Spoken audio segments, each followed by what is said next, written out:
The immediate result is that you got immense amount of gold and silver coming to the royal houses of Europe at the time, and all the adventurous empires and royal houses of the time who were setting colonies all over the world.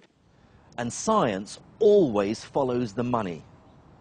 As the 16th and 17th centuries came and went, that money, power, and hence scientific will moved through Spain and Italy and on to Britain. By the 17th century, England, sitting at the centre of the lucrative Atlantic trade route, could afford big science. And that ultimately explains why the greatest book in world science, Sir Isaac Newton's Principia Mathematica, the book that ultimately explains the motion of the sun, the moon and the planets, was not published in Baghdad, but in London. It was necessary for him to have data of astonishing accuracy gathered from across the world. Global inventories of numbers, observations, positions. The heights of tides, the positions of comets and planets, the rate at which pendulums beat. It's a global project. It's big science. And many of those observations, many of those mathematical models were, of course, models initially developed by Islamic astronomers in Egypt and the Near East and Central Asia. But there's a final twist in the tale. As the wealth of the Islamic nations subsided through war, political and religious entrenchment, and the loss of its lucrative trade, so its science declined. But what this doesn't explain is why their scientific achievements have been so forgotten. And that's partly because, as Europeans colonized great swathes of the Middle East and Asia, they actively encouraged the idea that the civilizations they encountered were moribund and in decline. It seems the English and the French were uncomfortable with subjugating people whose knowledge and science may have been as sophisticated as their own. So it became important to portray the Islamic world in a very specific way. Namely that, yes, they once were very sophisticated and they had great scientists and philosophers, but of course now they've fallen into decay. Somehow, this point of view made the whole colonial enterprise seem much more palatable.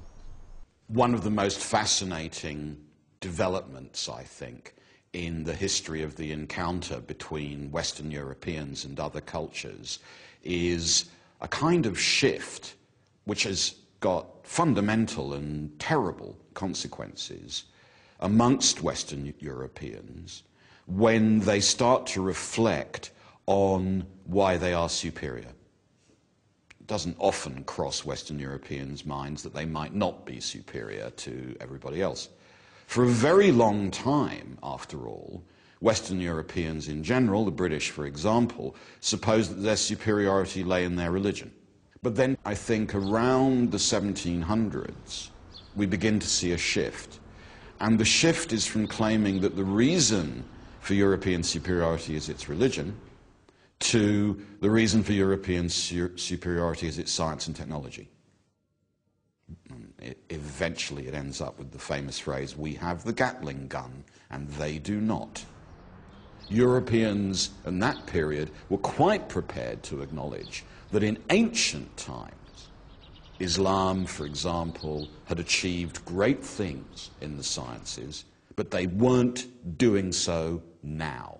So even recent Islamic and Sanskrit astronomy was imagined to be very old, because if it was very old, it meant that the culture the British were conquering was declining. And for the British, that was clearly good news. And some experts believe that the effect of this on Islamic scientific history is still felt in the Islamic world today. The Islamic part and the Arab part have not yet discovered their history because their history was obliterated intentionally by the colonization period. And unfortunately, when they rediscover it now, they're rediscovering it in bits and pieces.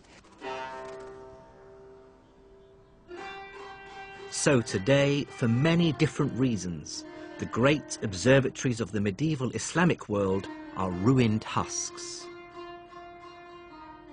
And it's true to say that most of the great scientific breakthroughs of the last 4 centuries have taken place in the West. But that's not to say that science has completely ground to a halt in the Islamic world. Now, in the 21st century, there are many examples of cutting-edge research being carried out. Well, I've arrived at the Royan Institute here in Tehran, where they carry out stem cell research, infertility treatment, and cloning research. I was surprised to learn that here in Iran, an Islamic state, potentially controversial science like genetic modification and cloning is condoned, even funded by a theocratic government. One of the uses is when a small part of the heart stops working, which is finally going to lead to heart failure. Right. So the cells from that part of the heart are actually replaced with the cells that have been cloned. Another use of cloning in therapeutics is actually creating an animal which has the medicine in their milk, for example. So when we drink the milk, we actually receive the medicine we need.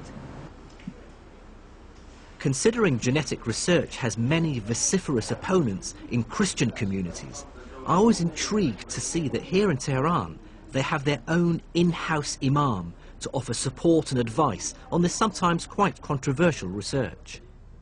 ما در کمیته اخلاق پزشکی We have got this medical ethic committee here in Royan Institute, and every project which is proposed is investigated in this committee, and we see different aspects of it, and they have got to justify the project for us.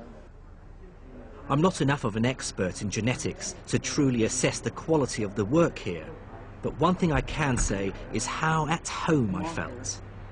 Whatever cultural and political differences we have with the Iranian state, inside the walls of the lab, it was remarkably easy to find common ground with fellow scientists. Nature's rules are refreshingly free of human prejudice. That's something the scientists of the medieval Islamic world understood and articulated so well. In the 9th century, Al-Khwarizmi synthesized Greek and Indian ideas to create a new kind of mathematics, algebra. The polymath Ibn Sina brought together the world's traditions of healthcare into one book, contributing to the creation of the subject of medicine. In remote Iranian mountains, astronomers like Al-Tusi paved the way for scientists working hundreds of years later in Western Europe. These scientists' quest for truth, wherever it came from, was summed up by the 9th century philosopher Al-Kindi, who said, "It is fitting for us not to be ashamed of acknowledging truth and to assimilate it from whatever source it comes to us. There is nothing of higher value than truth itself. It never cheapens or abases he who seeks."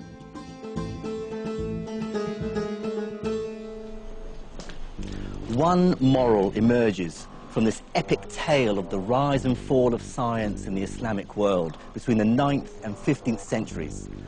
And that is that science is the universal language of the human race. Decimal numbers are just as useful in India as they are in Spain.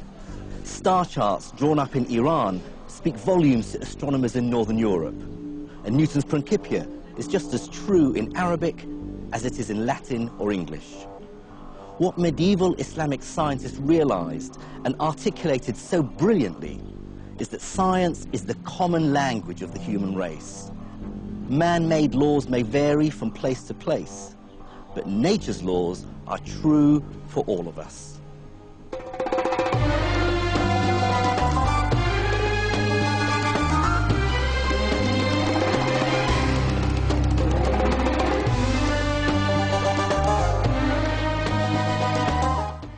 The science writer Ehsan Massoud weaves the story of science and Islam in this new book to accompany the series.